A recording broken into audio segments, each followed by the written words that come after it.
เออเนาะเพิ่นมาให้น้องไปกินเบียร์ก่อนอาจจะว่าครบมุกครบใจเด้อเนาะทุกทานเลยเนาะขอให้ทางอยู่ดีมีแฮงให้ร่ำให้รวยให้สุขให้มันเป็นจังไดช่วงนี้บรรยากาศได้แล้วบ่เมาแล้วบ่ขอเสียงคนยังบนทันเมานี่ดู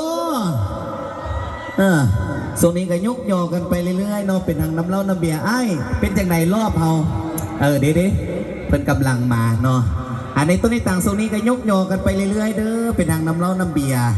เนาะยกยอกันไปเรื่อยๆนำสีทองฟงสีขาวเบียร์ลาวเบียร์คนจริงใจยกกันไปแดงแง่กันไปนำเย่แต่คำเมาคำมาอย่าโซเย่ทางตีนทางมือจากหน่อยสิจกตากันพี่น้องเลยโอ้โหมาอีกแล้วเนาะถือว่า3 รอบเรียนติดเลยได้เนาะเพิ่นว่าครบมกครบใจสำหรับผู้จองรอบลำวงเนาะรอบละแสนรอบละแสนโอ้ประมาณเอาจาก10 รอบเลยเด้อเอาจาก10 รอบเนาะ เอาเป็นทั้งรอบลำวงสมุขีเฮาก็ได้เอาเป็นจาก10 รอบเพิ่นว่าโอ้ดีใจถือว่ารอบนี้ก้าวเข้าสู่เป็นรอบ